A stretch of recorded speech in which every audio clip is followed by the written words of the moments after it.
You're listening to WKDW Radio 97.5 and KDWRadio.com, broadcasting from the Bishop West Real Estate Mobile Tower right here in Northport, Florida.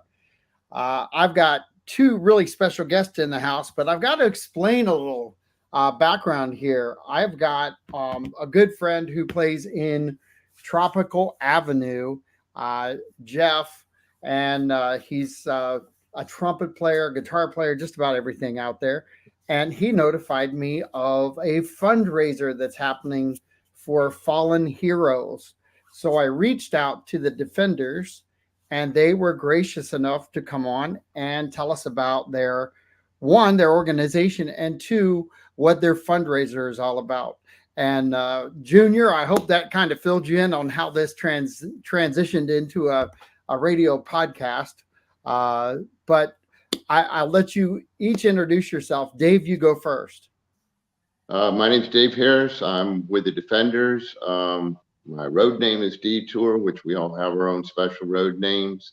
And I've been with the Defenders since 2012. And Junior? Well, okay. I go by Junior, but my name is Vinny Gorglione. I am the president of the Charlotte County chapter of the Defenders. And I've been in the club about 7 years now. Very cool. So tell us, Dave, tell us a little bit about the fundraiser, the 18th annual fundraiser, and how this all began. Well, so the Defenders, let me start off with a little bit of history of who the Defenders are. The Defenders are a law enforcement motorcycle club. And as such, we take members who are current law enforcement, retired law enforcement. We also take like-minded individuals. We have a certain allotted amount that we can take for like-minded individuals who wish to join our club. We do fundraising activity, support activity for law enforcement, military, and basically all first responders. And with this, these fundraisers, we give back to the community through our fallen heroes, injured heroes, or it might be just one of our first responders who's in need of assistance. And as such, we get a lot of outpouring and a lot of community support for our organization. We're always out there helping the people. We're always out there making contact with people and trying to gain support for our organization, and the outpouring of support from the community has been overwhelming. So this will be our 18th annual Darla Latham Fallen Heroes fundraiser. And basically the reason that it's called the Darla Latham Fallen Heroes fundraiser is Darla Latham was the first female correctional officer killed in the line of duty. And she was killed right here at our very own Charlotte County correctional facility out there on Oil Well Road in Punta Gorda. And Darla was another fallen hero whose life was ended way too early, only 37 years old, brand new in her career as a corrections officer, and unfortunately was slain by 3 inmates who later were found guilty in court of her murder. Darla is a hero to us, not only for taking the job as a female correctional officer, which can't be easy, but also giving her life in the line of duty to protect the citizens of our area. So we do this in her name every year. As I said, it's the 18th annual one. It's going to be this Saturday at Bert's Black Widow. And let me say a little bit about Bert's. I don't want to get off topic here, but Bert's Black Widow, Bert from Black Widow and Bert from Twisted Fork, coincidentally, they have the same name. When we told them about our fundraising event, God bless them, they jumped right in and they were all over it. They were saying, whatever we can do to help, whatever we can do to help to support your operation and your funding, to give back to the community, we are there for you. So Bert's and Twisted Fork have been an integral part of our event now for several years. And now this year, we got the honor of having Tropical Avenue as our entertainment for the event, which starts for the motorcycle riders. Try to be there around 9:30, 10 o'clock to sign up for the great ride that we're going to do down through Minnesota Key, through the canopies of Minnesota Key. We'll be back from that ride around 12 o'clock, which is when everybody else is invited to our event. And Tropical Avenue will start playing. And we'll have an afternoon event with fundraisers and raffles and food. And it's just going to be a great time, as it is every year. I hope everybody will come out and join us. Well, one thing I'm glad you mentioned, because Bert's Black Widow, Bert of Bert's Black Widow, and Bert of the Twisted Fork, they are, I would have to say, one of the top rated participants in almost every fundraiser opportunity out there for our community. They're very well known for granting opportunities to get the nonprofit organizations and the fundraisers active within their really cool venue. And if people haven't been out to the Twisted Fork or Bert's Harley Davidson, they need to go out and check out the venue. And what a great opportunity to hear some great music, be around a great fundraiser, than to check out the facility from noon to 4 on Saturday. It is phenomenal. They do a great job.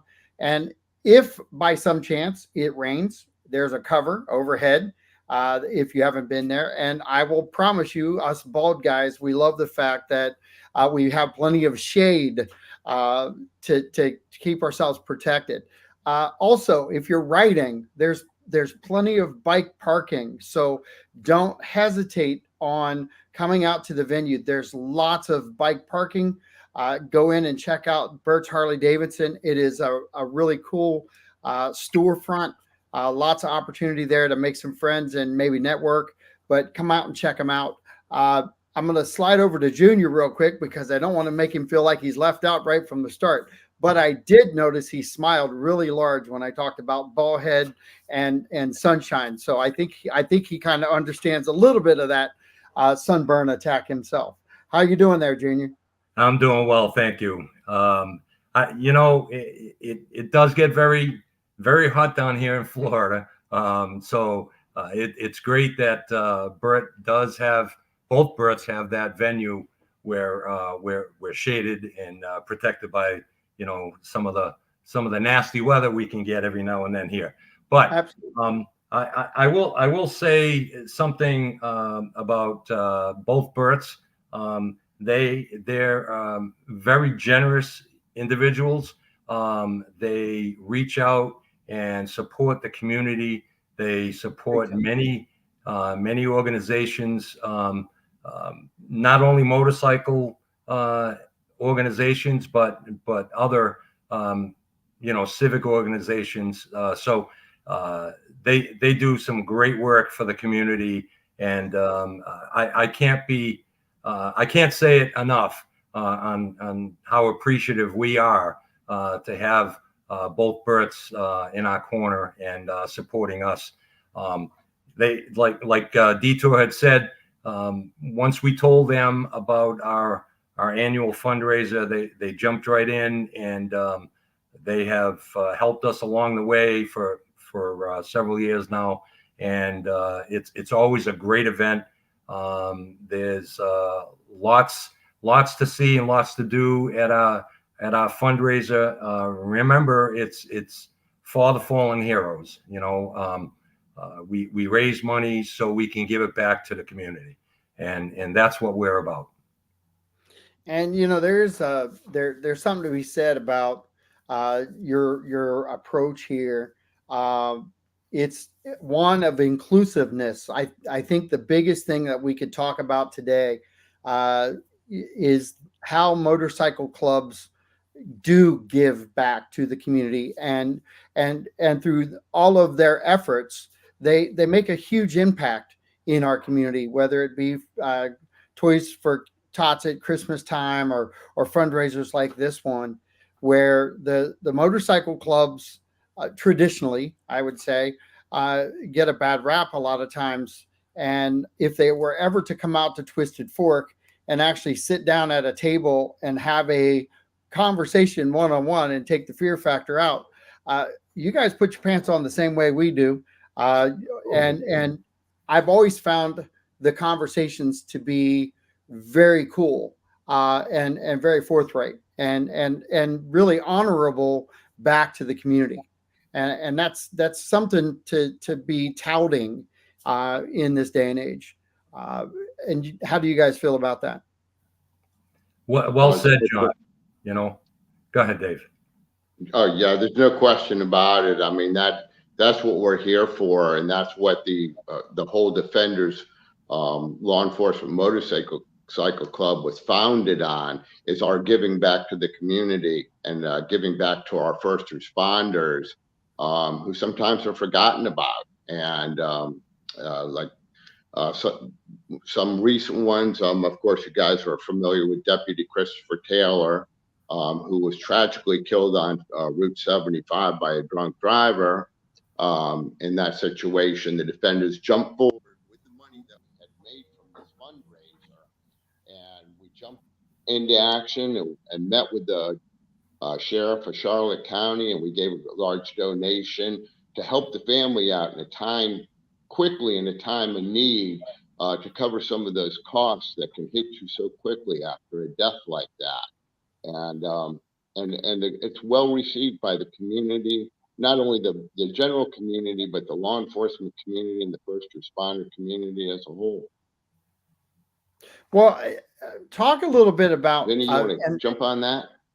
I just want to say, we maintain a good relationship with our law enforcement and first responder community, and military as well. We make it a point to attend different events to support other clubs for similar fundraising events. And like I said, the relationship that we have with law enforcement, they see that we aren't the traditional, so to speak, motorcycle clubs. We are a different breed.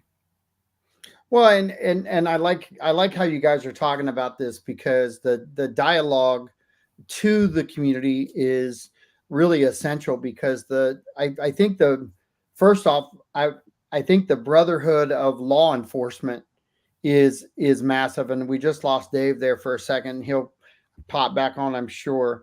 But talk about that brotherhood and how that connection stays vital, even as a motorcycle club and now law enforcement partner in with a lot of these things, Junior.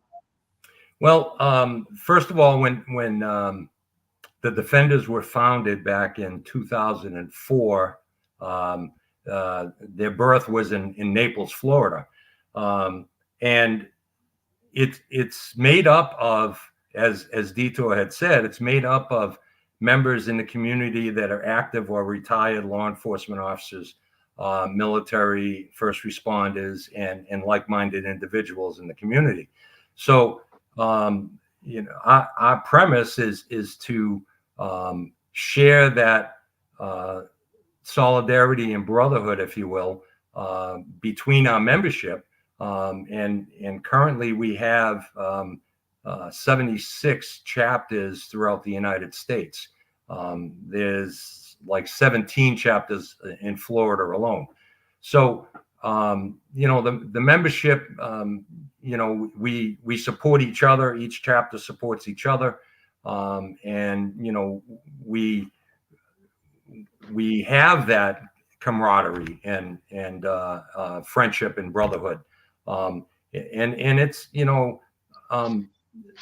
law enforcement officers have traditionally had that brotherhood anyway. Right. And I think most professions do. They do. So it wasn't really a huge transition to go from being a police officer, having that brotherhood, within the department that we work in, and transition to a motorcycle club that has pretty much the same standards in ethics and mission and integrity. So, when I retired, I'm from Massachusetts originally. I retired down here in 2015 and joined the Defenders shortly thereafter. And I can't say enough about how everybody gets along and the brotherhood and the same passion that we all coexist in. Detour, do you have anything to add in? Oh no, he's spot on about our club and our mission, the camaraderie that we have. I mean, we're all the fact of the matter is we're all brought together not only because of law enforcement and because of our love for first responders, but it's also the love of motorcycles. So the fact that we all ride together kind of puts us in a very I guess I'm lost for words here, but everybody has the same interest, and that is a love for motorcycles. And it's amazing how much other brotherhood from other motorcycle clubs come and support our events. Everybody sees the good that first responders do for our community, their selfless acts, their sacrifices that they give for our community. And so we get motorcycle clubs from all over joining us in the support of first responders. And the fact that we can do this volunteer as fundraiser and give back to these first responders during our time of need, well, that's what it's all about. That's the Defenders. And I the first time I on a personal level here, the first time that I went to Twisted Fork, almost day one that they were open. That was almost my first adventure into the world of motorcycle clubs. Now I did it once when I was younger, and in my neighborhood back in Columbus, Ohio, we had biker bars and different things. Was never, I don't think I was never as educated into motorcycle clubs as I am today, because of groups like yours, because of the enforcers, because of other organizations that are out there that have not only been open to communication, but also education. Uh, they're just about, I don't think that there hasn't been anything I've asked that somebody hasn't not only explained to me, but then gone to another level. And the one nice thing about having a conversation like this over a fantastic fundraiser is that we're breaking down some barriers that for decades have been built around motorcycle clubs. And there are so many good things that motorcycle clubs bring back to the community. And there are so many things that the community needs to step back, reassess, re-educate, and take the fear out of asking questions. A fundraiser is a great opportunity to show up, participate in something like this, get educated on what the group is all about, watch how the interactions take place, and then build the respect factor back to the community that way. And I love it. I think you guys do a phenomenal job. I think that other organizations out there are doing a phenomenal job working their fundraisers, working with different individuals in our community to raise awareness at multi-level. We talk about the fundraiser, we're raising awareness to fallen heroes. That is an essential part of every one of our livelihoods every day because our first responders are that important.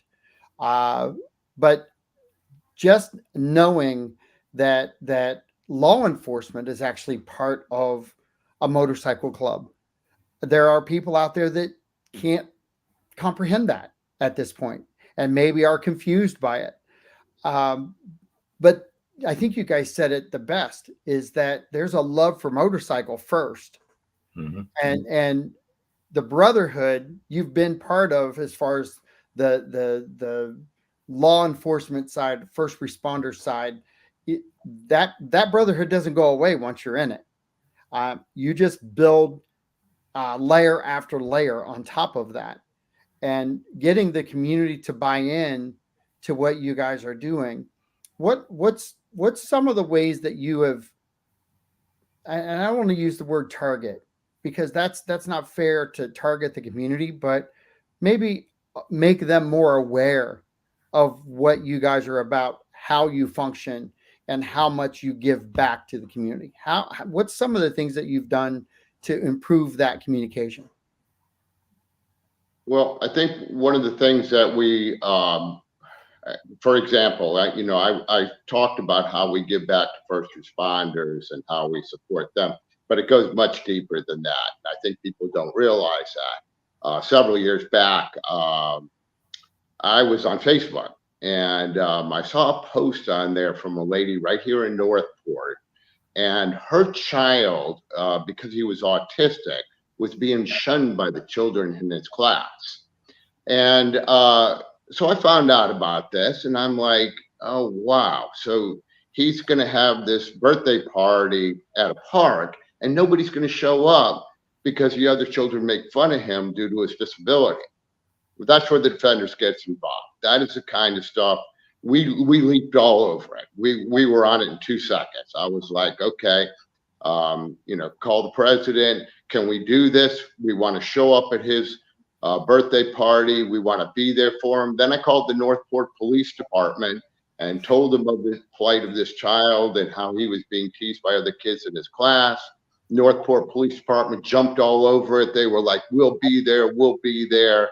I mean, this child, we're talking about a lights and siren police escort with 50 motorcycles pulling into the parking lot for this child's birthday party. And the smile on his face throughout that day was something that we will embrace for the rest of our lives. So it isn't just the first responder community, it's the community as a whole. We are here for them, to help them, to serve them, just like we did when we were law enforcement officers, as some of us still are. Junior, you have anything to add? I mean, that's an incident that Detour brought up. I remember that very well. It was a great day. He was so surprised and so thrilled and happy, it was just a great day for him. I mean, we do other things too. One of our sister chapters in the next county, in Lee County, they always participate in assisting families at Christmas time. And our motorcycle, our club, along with other motorcycle enthusiasts, get together on this particular day, and we deliver food and presents to foster families down in the Lee County, Charlotte County area. So, I mean, that's just a couple of examples of what we do. It's not strictly law enforcement, events, but we do participate in the community, and oftentimes this has been said many times by police officers. Nobody really likes police officers because most of the time when they need us, they're in turmoil.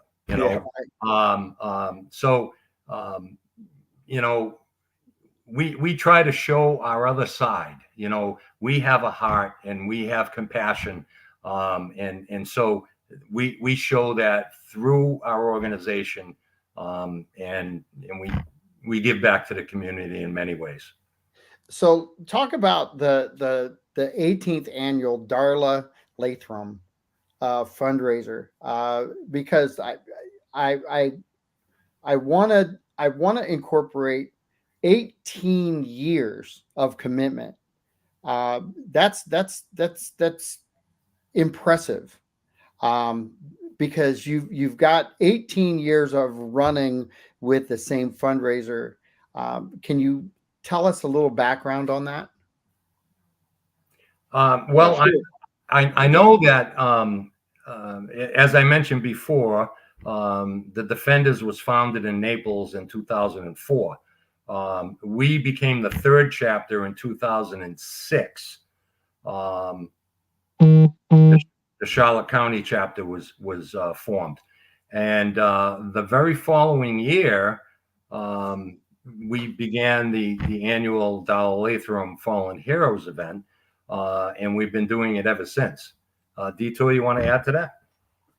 Yeah, that's exactly right. I mean, he's nailed it. Ever since we came up with the fundraiser in the name of Darla Latham, it has improved every single year. We've come up with new concepts and new ideas to gather more people from the community together to better understand what our motorcycle club is all about and about our fallen heroes and our first responders in need of assistance in the community.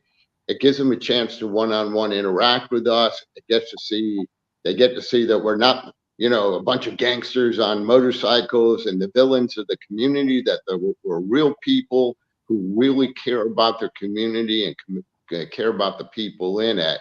And this Darla Latham Fallen Heroes fundraiser is the best opportunity to do that because it's so open to the public. Everybody's invited. Like I say, with the music and the food and the raffles and the camaraderie and the chance to talk to people that normally you see those black vests and it's like, oh my gosh, they're motorcycle people. No, it isn't like that at all. Yes, we ride motorcycles, but we love our community. Extremely friendly people, extremely outgoing people, the kind of people who give you a hug when you need it and embrace you when you need to be embraced. That's what our chapter is all about. That's what the Darla Latham Fallen Heroes fundraiser is all about. So So that's why we hope for a great turnout. focus on Darla Latham and why it's in that name. Like I said before, Darla was the first female correctional officer killed in the line of duty in the state of Florida. That's huge. I mean, you're talking about a woman who had just come into that career and struck down in the prime of her life. And what a true hero. I mean, she's trying to protect the community as a correctional facility officer, and to be attacked like that, I can't think of somebody whose name is more deserving on there, as are all fallen heroes. And I wish I could put every fallen heroes person name on this flyer, but Darla, the first female correctional officer killed in the state of Florida, she definitely deserves our recognition. She definitely, her family is involved. And embraces this fundraiser every year. And Darla is a very special person who deserves special recognition, and that's why this fundraiser wears her name.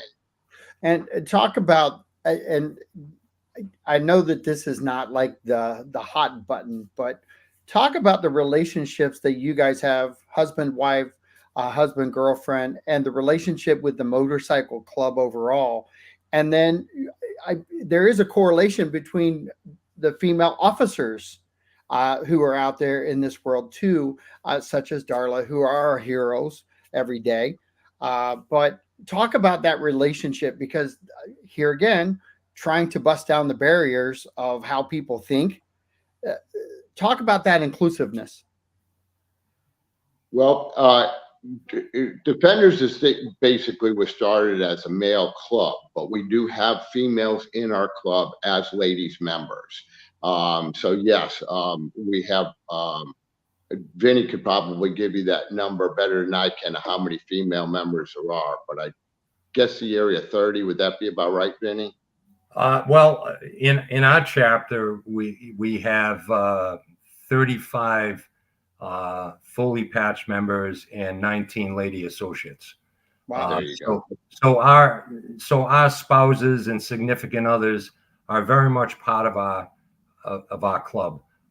We rely on them for support, and they pitch in wholeheartedly. You know, none of them are law enforcement that I'm aware of, but still, they have the love for supporting law enforcement. They were with us when we were on the job, and of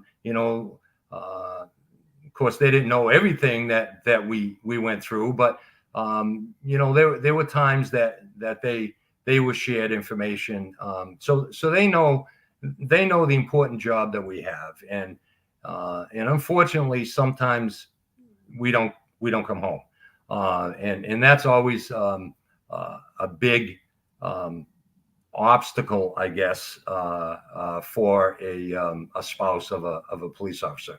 On the other hand, more so than ever, females are joining the forces and becoming police officers and correctional officers and probation officers and the like.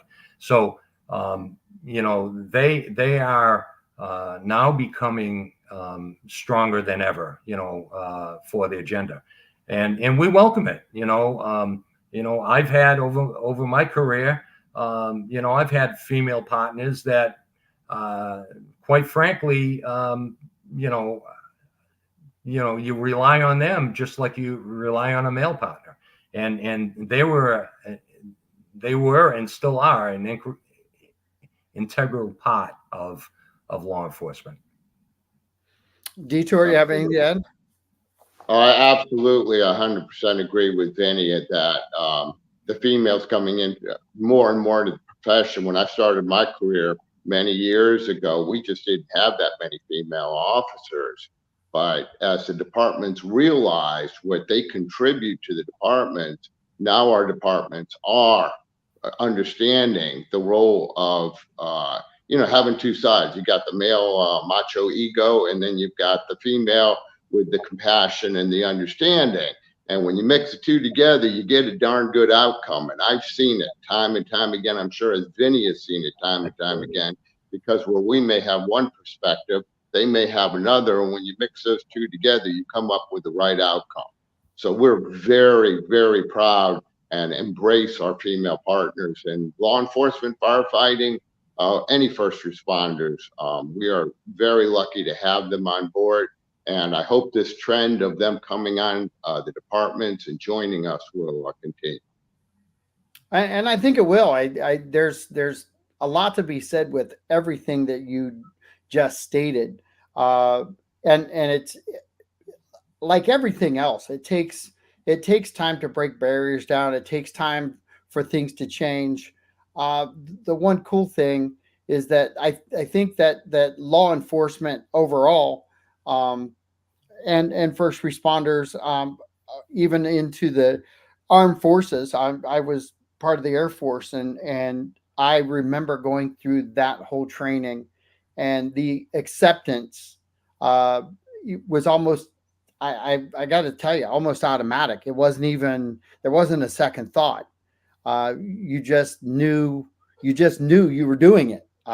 You didn't question it. You just did. And I think that's happening a lot more frequently today because it's more prevalent than ever before.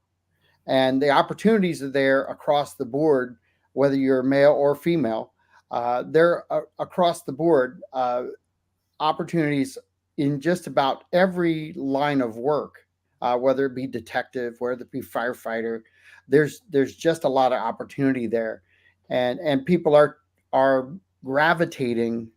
I believe that it's to the love and the passion of the job. There are very few that truly feel the love and compassion for that job, and that is truly, I think, what makes our law enforcement that much more strong, our fire department that much more strong, and even the armed services out there, first responders and so forth, that it and I'm going to include nurses into that, because you've got first responders at every level. I've worked in the hospitals. I've done all those. I've done the trauma, level trauma, level one trauma at Grant Medical Center in downtown Columbus, Ohio. So it, we, people, I think, need to understand, you guys see firsthand every day on your job.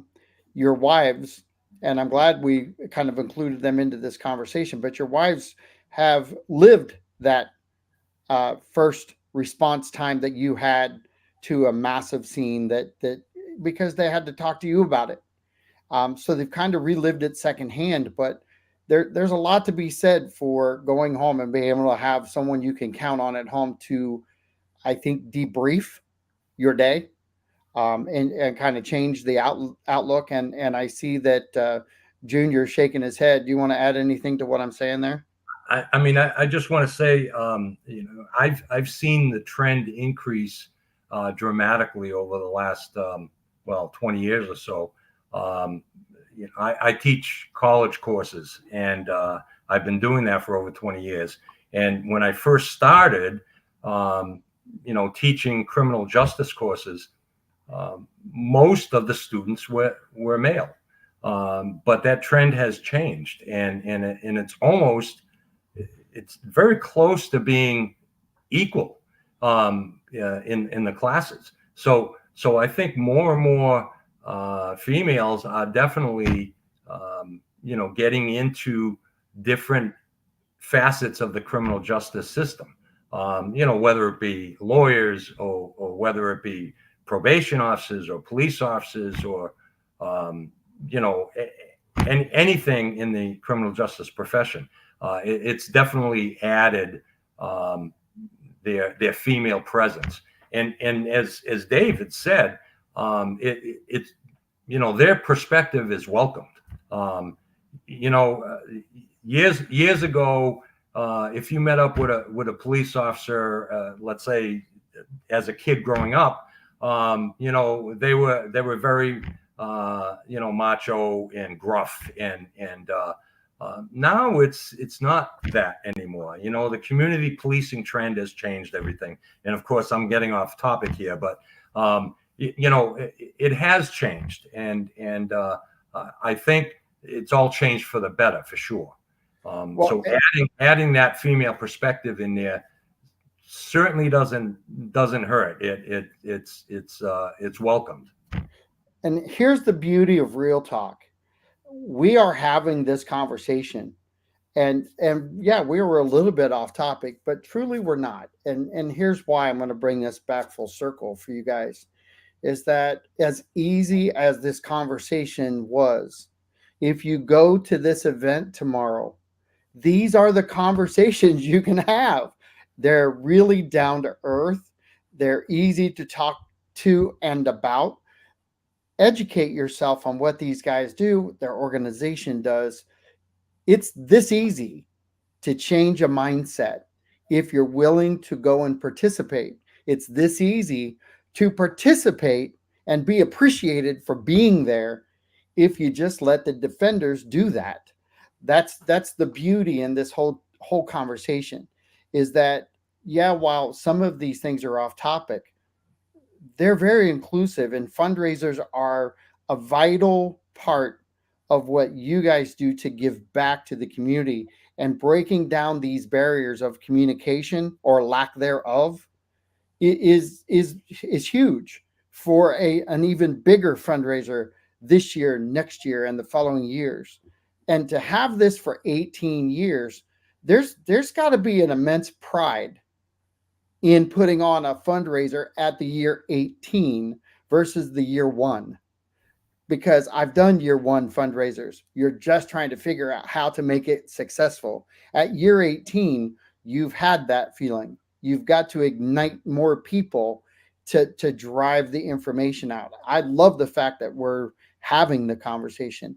And I've got a question for Detour. When I called you yesterday and set this whole thing up, did you think that we were going to go 44 minutes in a conversation and not run out of things to talk about? Yeah, it's amazing. The three of us could probably sit here for the entire evening, sit by the fire and have this good discussion about all of the changes and all the new opportunities in law enforcement, and how the changes have done so much to embrace the community and bring the community to a better understanding of what we do, and what first responders as a whole do. And I think it's probably something that we could all sit around the fireplace and talk about. Because I don't think people realize. I mean, yeah, you're used to, I'm kind of aging myself here, but we remember the days of Dragnet, where the Dragnet, I can't remember his name, but he said is just the facts, ma'am, just the facts. There was no personality, there was just strictly business. Well, in some businesses, you can be strictly business. That's great. That works for you, and you get the job done. But in law enforcement, you're dealing with people, you're not dealing with products. So you have to be able to not be all business. You have to be able to have a little emotion and compassion, and to understand what these people are going through. And that was never really instilled in us many years ago. We didn't really understand the compassion part of the job. It was just the facts, ma'am, and let's get the problem solved. But now you realize that you have to intermingle understanding, compassion, and emotions into it, so you can come up with the right conclusion, and so you can understand what is really going on in any given situation, so things aren't misread. And again, it's like you said, come out to our fundraiser tomorrow, talk to these guys. I mean, Yep. we're going to have 100 guys there who are either active law enforcement officers, who have been law enforcement officers, who can talk to you and tell you about the job and tell you the ups and downs of the job.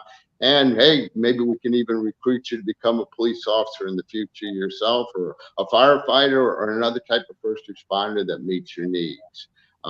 So the opportunity to talk to people and to get a better understanding of us of them and them of us, both in the motorcycle world and in the police world and in the first responder world. Tomorrow is the day. Starts at 12 o'clock. I'm hoping everybody shows up. I hope we pack the house. Junior, have anything to add? Oh no, he said it all. It's great to be able to have these fundraisers. Not only because of what it's for, but it's to meet people, and we meet so many people from all over, and it's great because we can have conversations about not only the motorcycles, but what we've done in our careers, and we can share this with people, and people hopefully get a better understanding. We're not all bad guys, and sometimes you have to drop the hammer, but oftentimes it's trying to resolve the issue in a much better and understanding way. And that community policing concept, when I come on in the early 80s, was barely getting started, and we've come such a long way in 40 years. It's just amazing. It seems like a long time, but we have come a long way. So I agree with Detour. Come on out, spend some time with us, and have some fun, and enjoy the event, and all the money goes to fallen heroes. And we've got a really great band. I've known Jeff Hughes for a long time, and I've followed Tropical Avenue for decades. And I know what type of music they play. I know that they're entertainers. They're a great band to have at noon at Twisted Fork, let alone in the evening, but to have Tropical Avenue from noon to 4 to kick off the day at Twisted Fork. It's a great opportunity to come out and listen to a great band underneath the big fans. So the air is moving. No matter how hot it is tomorrow, I will promise you, under the shade of the pavilion, there's nothing but joy. And with the fundraiser and the opportunity to raise money, possibly win some gifts, and then meet some really cool people. Have this dialogue that we're having. Ask your questions. Ask how law enforcement has changed. Because as we're talking about all these things, our communities have gone through a lot, and our country has gone through a lot with law enforcement. And I think sometimes the lack of education back, and I mean this in the regards that you guys say it. There's been so many things change within law enforcement, how you handle yourself, how you carry yourself, how you present yourself to the community. I don't think there's enough media coverage to correct all the damage they've done with the words that they've said about our law enforcement. We have got to start pounding our chest about law enforcement. We have got to start appreciating our law enforcement, our first responders, every day that they take the lead in protecting us. And we have got to get over the fact that the media thinks things don't change. They do. They're ever changing in every career field out there. And there's no exception to law enforcement. I'm glad you guys are talking about that, because tell me, at what point did you not embrace making your job better, making the community appreciate you more, defending the community? I don't think there's ever a time that you didn't want to do that. Is there?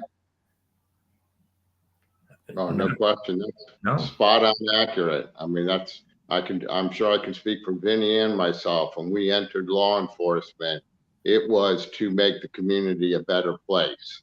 I mean, I know the media wants to portray us as some kind of ill-will people who took a job so we could have a badge and a gun. But the fact of the matter is, I don't know of any police officers who joined the department for that reason. Police officers join because they want to make their communities better. They want to help those who can't help themselves and people who need assistance. And a lot of times that's crime victims, and a lot of times that's just the person who broke down on the side of the highway with a flat tire. Whatever it is, that's why law enforcement officers get into the job. They get into the job because they want to give to the community, and that I think it's ingrained in our DNA. I think you just have people who are like that just they're born into this world to serve, and so of course you got the jokesters on the late night TV saying, "Oh yeah, you're civil service," blah blah blah. Well, you know what? We wear that badge with honor. We love our civil service responsibilities because we love doing stuff for the community. We love giving back, and if we can make the community a little better place, here we are, and we're going to do that. I've got family members who are police officers, and I've got a really good friend, Mick McHale, who is a police officer, and high regards through the retirement side of being a police officer. He has been to the White House several times when Donald Trump was in, and was very active in supporting the police departments throughout the nation. You talk about this being a DNA thing. I'm 100% a believer that it is. It's almost as if the first time you said, when I was a kid, I'm going to be a police officer, you just didn't forget it. You actually did it. And I think that's how this whole thing kind of gets wound into everyday choices. And I think people take that for granted sometimes, that our police officers are there, male or female. Our police officers are there, and yes, we get apprehensive. I call it the rearview mirror effect. That seeing the lights in the rearview mirror, that's terrorizing to me. My goal is to never have those happen. But when they do, sit back, relax, because there usually is, whether it's a good outcome or a bad outcome, for what you were doing.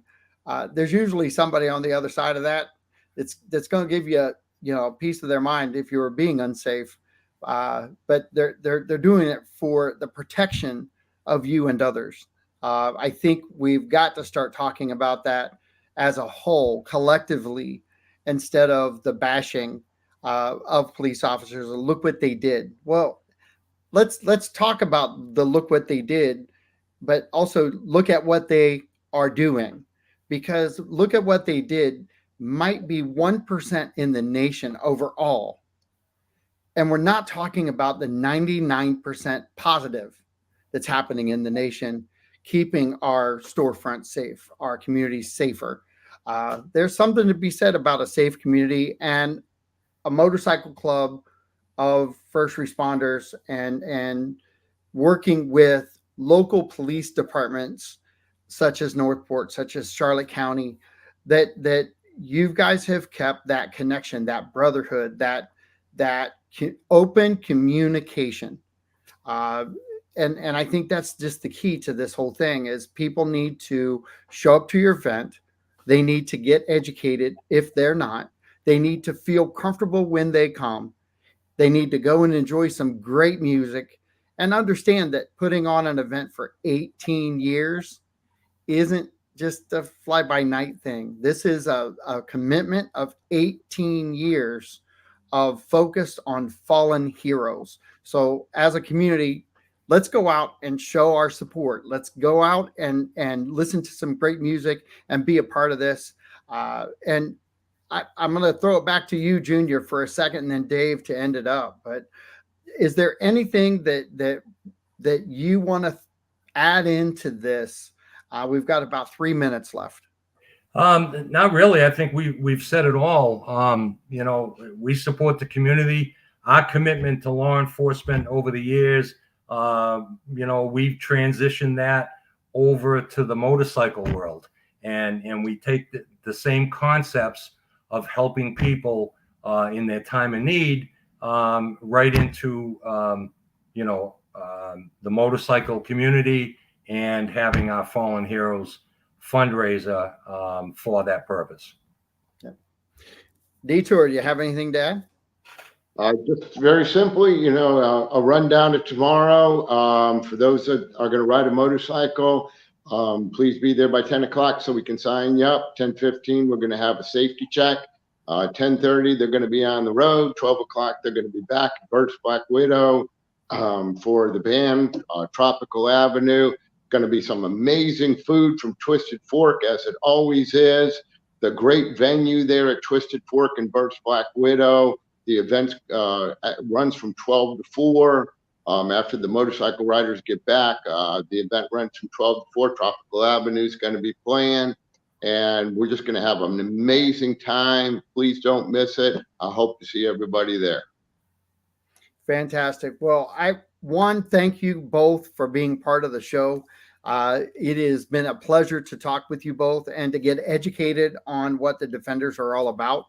I hope you've enjoyed the 55-minute conversation that we've kind of put together on, and I got to tell you, on the fly, because Junior was a little shocked because he joined in just at the tail end of us going live.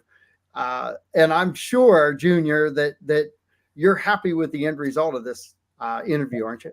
Absolutely. I want to thank you very much for inviting us on and to be able to tell our story.